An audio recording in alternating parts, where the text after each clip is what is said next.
Beforehand, I just want to remind you that it's not your fault if you feel like you're being constantly used by others and you are not the one that's acting shitty. But there are still some things that you can start doing or working on to stop accepting these behaviors as something you tolerate from other people. Hi, I'm Paula, the girl that sits here every Tuesday to just talk about things that happen to all of us but that we don't talk about enough. And today I wanted to share with you some of the things you can start working on if you notice that people around you have this tendency of using you or breaking your boundaries, or if you just feel like you're more of like a people pleaser and you will like to start working on that.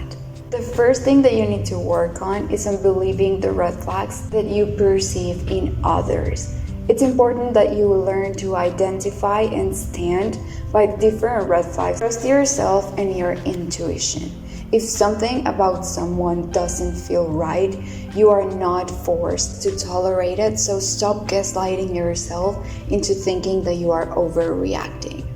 Distancing yourself from someone when you notice that even after you've let them know that a particular action or something that they're saying or making you do is making you feel uncomfortable, they still don't change that, is going to help you a lot into knowing when to step away from this person before they start making a habit out of using you and disrespecting your boundaries because they just don't take your words seriously. The second thing that you need to start working on is to stop falling in love with people's potentials, okay? If you start seeing people for who they could be instead of for who they are, you're gonna start tolerating so many bad things just because it's going to be way better in the future. Here's where you need to start trusting patterns and not apologies.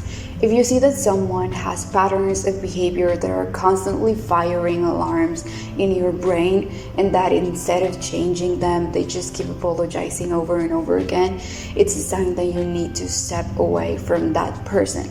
You don't need to tolerate someone's shitty behavior just because they could be better in the future or just because you see so much potential in them. Listen to this. A mistake is when someone does something without being aware of the bad consequences or thinking it was okay, and it was not intentional, okay? There was no intention to hurt someone.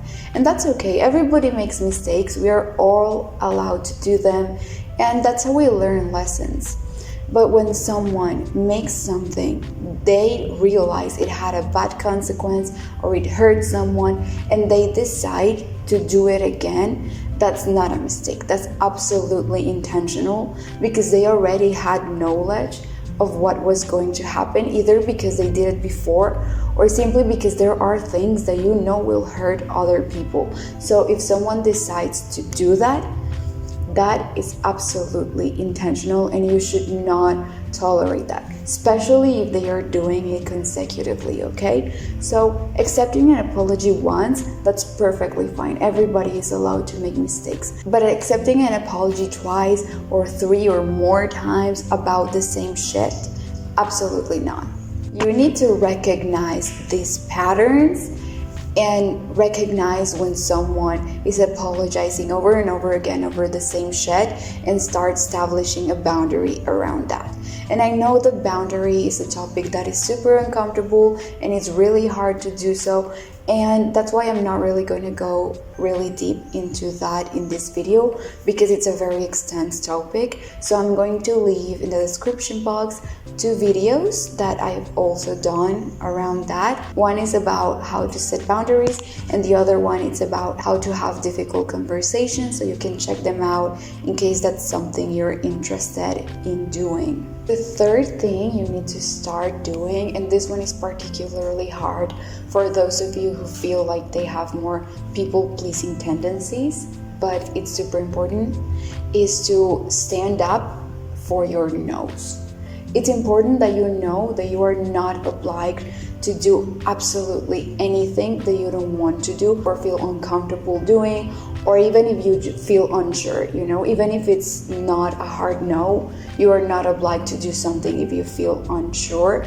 So if someone keeps pushing you to do things even after you've said no, or even after you've made them notice that it's making you uncomfortable and that you'd rather not do it, get away from that person.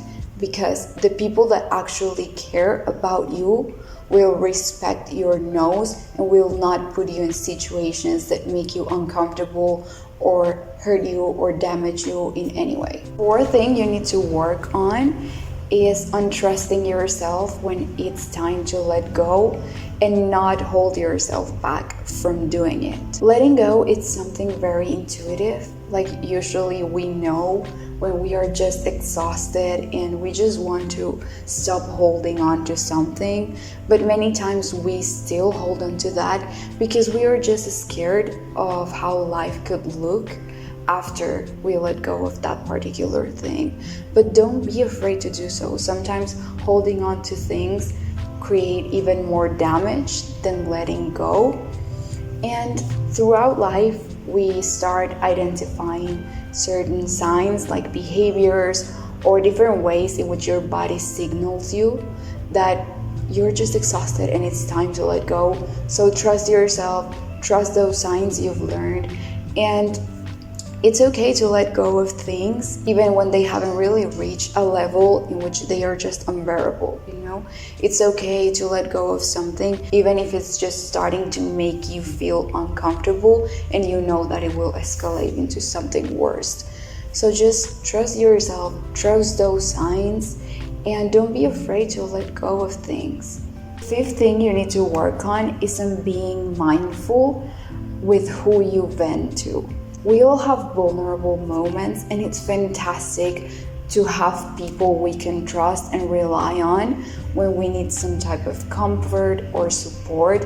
And it's fantastic that you find the courage to do so and communicate those vulnerable moments and communicate that you just need love and support from other people. And feeling supported feels fantastic even if it doesn't solve the problem, because it helps you bear with it.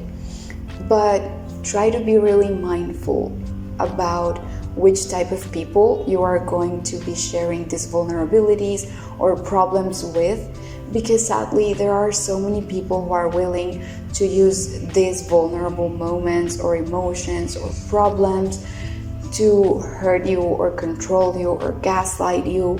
So be really mindful with who you share those things that feel like they're really intimate, and share them with people that you truly trust and that you know that they will take care of you instead of using all of those things against you.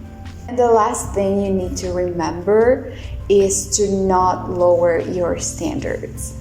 Just because it feels like it's hard to find people that meet these standards that you expect from a person doesn't mean that you have to settle for less or accept disrespectful behaviors just because those are the people that you have around. If the people you have around don't meet your standards and are already making you feel bad, don't you think it's better to just distance yourself from them? Remember that you can only meet people that vibe with you and that you feel comfortable with.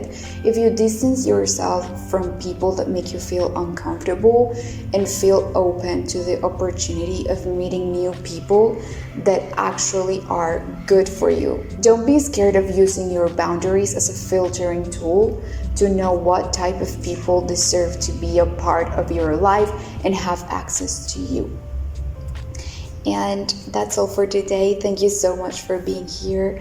I send you a massive hug. Remember that you are not alone. See you next week.